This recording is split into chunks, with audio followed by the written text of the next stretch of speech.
Welcome to my channel. আবার আমরা বেরিয়ে পড়েছি একটা নতুন ইন্টারন্যাশনাল ট্রিপের জন্য। আমাদের সেকেন্ড ইন্টারন্যাশনাল ট্রিপ। আর আমরা এবার যাচ্ছি বালি আর সিঙ্গাপুর। এখন আপাতত আমরা ডিনার করছি। এখন ঘড়িতে বাজে রাত 9:35। আর আমরা পৌঁছাবো মোটামুটি কাল সকাল 10টার পরে। ওকে, দেখা হচ্ছে তাহলে। আপনারা আমার সঙ্গে চলুন, ঘুরে আসি বালি। একটা ব্যাপার লক্ষ্য করার মতো যে ইন্টারন্যাশনাল লাউঞ্জে মানে T2-তে ব্যাঙ্গালোরে ফুড অপশন খুবই কম। আমরা অনেক খুঁজে খুঁজে এই রেস্টুরেন্টটা খুঁজে পেয়েছি, কারণ অন্যগুলো আমাদের খুব একটা পছন্দও হয়নি। আর খুব কম অপশান, 3-4টে রেস্টুরেন্ট আছে। ডোমেস্টিকে অনেক বেশি অপশন আমরা পাচ্ছি।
এখানে স্টারবাকসে হালকা খেয়ে নিয়ে গাড়িতে উঠলাম। 3,000 or 4,000 maybe square meter land of the rice. They have a team. এই শহর শান্ত, সহজ, সুন্দর। এরা নিজের দেশকে কতটা যে ভালোবাসেন এনাদের কথা শুনলেই বোঝা যায়।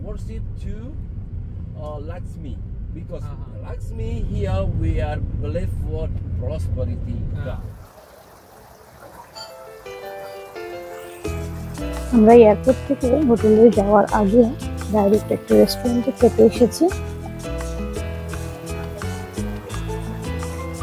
নাম হচ্ছে, এই যে এখানে উচ্চারণগুলো এখন আমার জন্য স্পষ্ট নয়, তাই আর চাপ না নিয়ে আপনাদের একটু ঘুরিয়ে দেখাই শুধু। অপূর্ব, আমরা বাইরে থেকে বুঝতেই পারিনি এর ভেতরে এরকম একটা রেস্টুরেন্ট থাকতে পারে। যে ভদ্রলোক, ড্রাইভার ভদ্রলোক আমাদের কিছু বলেন উনি, তাই আমরা অতটা বুঝতে পারিনি, কিন্তু অপূর্ব সুন্দর। দেখে এটাকে রিসর্টই মনে হচ্ছে, রেস্টুরেন্ট বলে মনে হচ্ছে না। এখানে যে ডাকগুলো আছে কি ন্যাচারাল, মনে হচ্ছে সত্যিকারের হাঁস হেঁটে যাচ্ছে।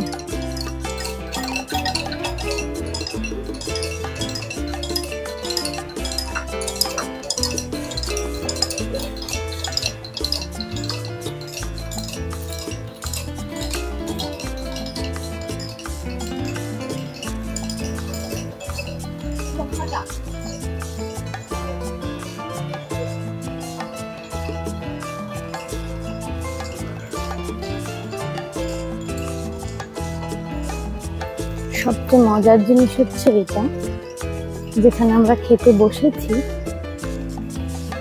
তার নিচে এরকম জল আছে, জলে বড় বড় মাছও আছে।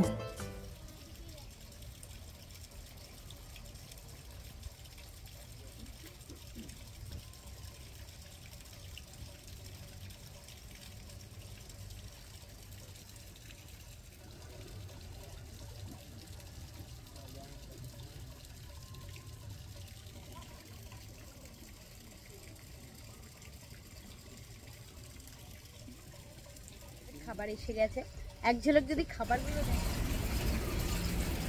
এই যে এখানে ক্রিসপি ডাক, তার সঙ্গে রাইস, বয়েলড ভেজিটেবলস, একটা কারি। আর এখানে যেমন ডাক কারি নিয়েছি একটা আমরা, তার সঙ্গে চিপস আর রাইস দিয়েছে, সঙ্গে পিকলস জাতীয় কিছু। আর এটা একটা ফিশের ডিশ, সঙ্গে বয়েলড ভেজিটেবলস, রাইস, আরও আনুষঙ্গিক অনেক কিছু। খেয়ে অবশ্যই আমি রিভিউ দিচ্ছি। দেখে তো দারুণ লোভনীয় লাগছে। আর দেরি না করে আমরা এবার খাবারে ঝাঁপ দিচ্ছি। বালিনিজ কুইজাইন খেয়ে আমাদের পেট তো ভরেইছে, সঙ্গে মনও।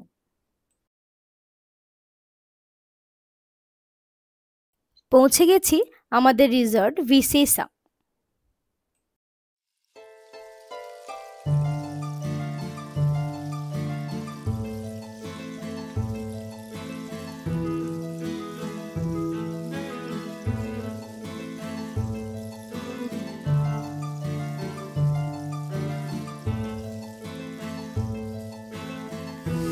এই জায়গাটা দেখলে মনে হচ্ছে ডিডিএলজ এর কোনো সিনে আছি। বোগেনভেলিয়ারই বিভিন্ন প্রজাতি, অপূর্ব লেনটা। এখানে সমস্ত বাড়িঘর দেখো, লোকের বাড়িঘর সমস্ত মন্দিরের মতো প্যাগোডা শেপের, আর সমস্ত একই কালার, সেই জন্য এত সুন্দর লাগে দেখতে।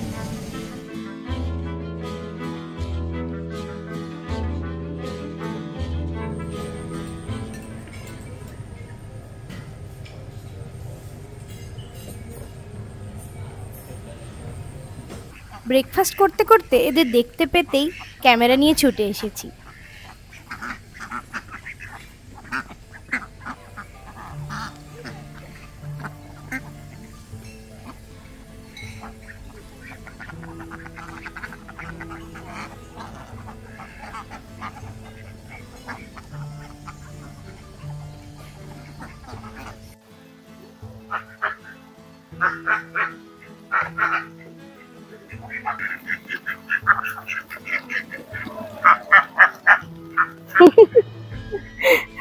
Good morning from Ubud.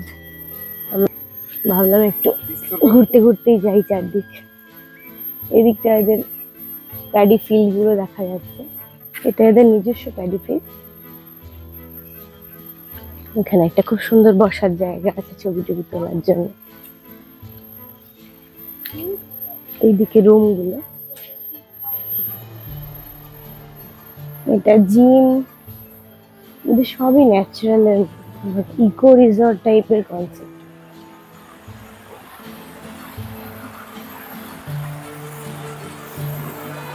এটা একটা ঝর্ণার জল। এবার এদের এক একটা রিসর্টের যে রুমগুলো একটা ডিভিশন করার জন্য ভারী সুন্দর নাম এরা দিয়েছে। এখানে যেহেতু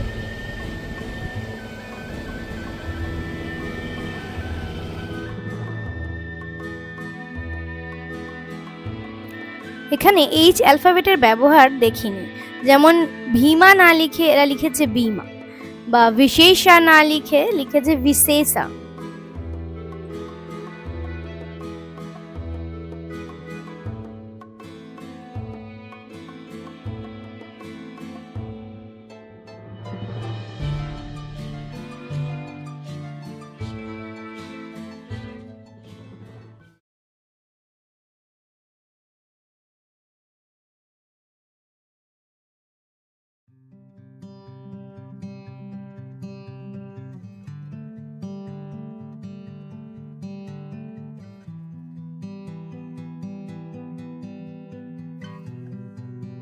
রিসেপশন, এইদিকে রিসেপশনটা, আর এইখানে রেস্টুরেন্ট।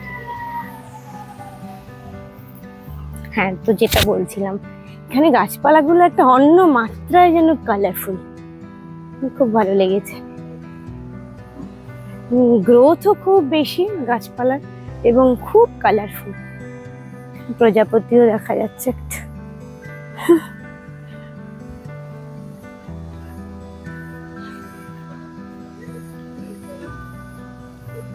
খুবই ভালো লাগবে এখানে, বাচ্চাদের নিয়ে এলো বাচ্চারাও খুব এনজয় করবে। চোখের সামনে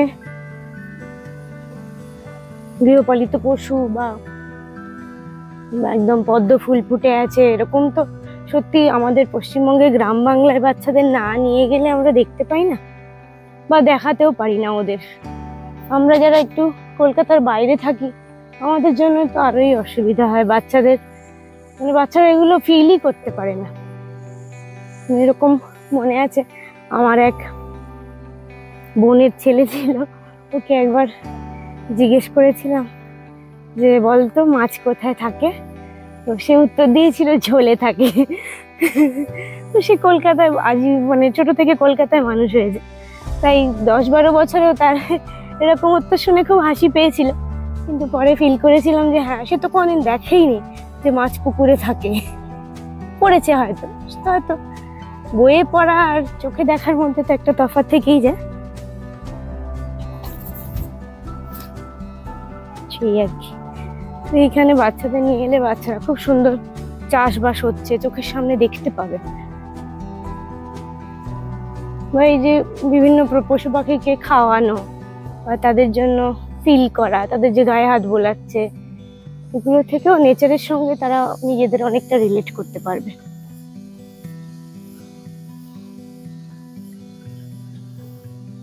এই দিকটা পুরো ধান ক্ষেত, ওই যে বেশ অনেকটা। আমরা ভেবেছিলাম ধান ক্ষেতের পাশে বোধহয় রিসর্টটা, ওরা বলছে না এটা আমাদেরই ধান ক্ষেত। মানে কতটা নেচারকে ভালোবাসলে এরকম পুরোটাই তো ওরা নিয়ে নিতে পারতো নিজেদের কাজের জন্য, আরো কিছু ঘর বাড়াতে পারতো, কিন্তু তা না করে নেচারকে ইনট্যাক্ট রেখে যে এইভাবে একটা ইকো ট্যুরিজম করা যায়, খুবই ভালো। এখানে একটা বসার জায়গা করা আছে বিভিন্ন পোজে ছবি টবি তোলার জন্য।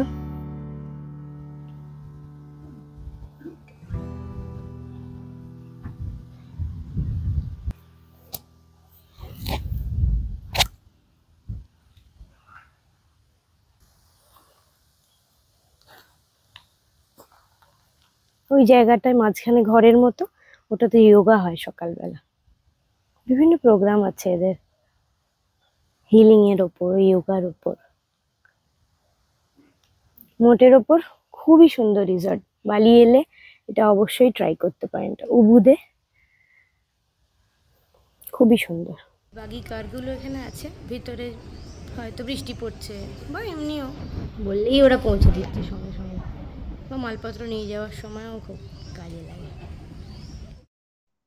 ছোট্ট করে রুম ট্যুরটা একটু দিয়ে দিচ্ছি। প্রথমেই বাঁদিকে কাবার্ড পড়ছে, এরপরে টি কফি স্টেশন আর ফ্রিজ।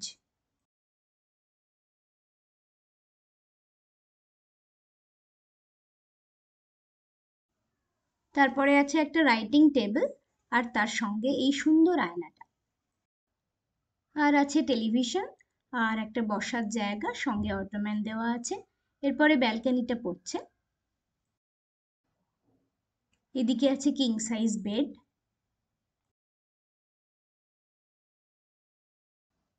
বেডরুম এরিয়া আর রেস্টরুম এরিয়ার মাঝে এই যে কার্টেনটা, এটা দিয়ে আলাদা করা আছে জায়গাটা, যেখানে বাথটাবটা আছে আর দুদিকে শাওয়ার এরিয়া আর রেস্টরুম আলাদা করা আছে। একে ব্যালকনি না বলে বারান্দাই বলা যায়। বেড়াতে এসে যদি এক টুকরো বারান্দা পাওয়া যায়, আমার কাছে তো একেবারে মেঘনা চাইতেই জল।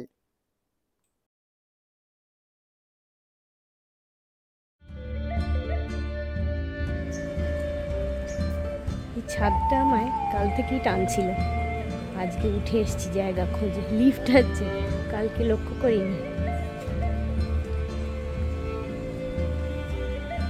এখান থেকে রিসর্টের পুরো ভিউটা আসছে।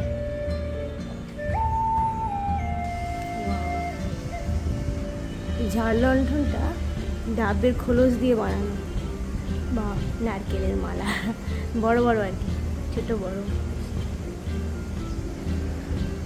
চিন্তা ভাবনাই খুব সুন্দর। এই ছাদটা দেখে আমার ঠাকুমার বাড়ির ছাদের কথা মনে পড়েছে। সেটা এত বড় ছিল না অবশ্যই, কিন্তু ভারী সুন্দর, মন কেমন করা, মায়া ভরা।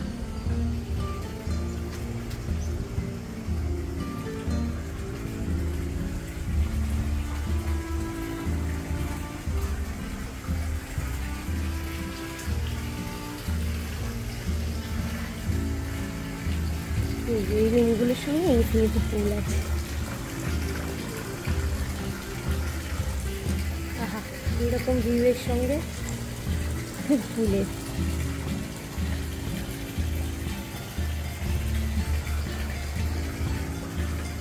এটাতে দুটো রুম আছে, একটা স্যুট টাইপের।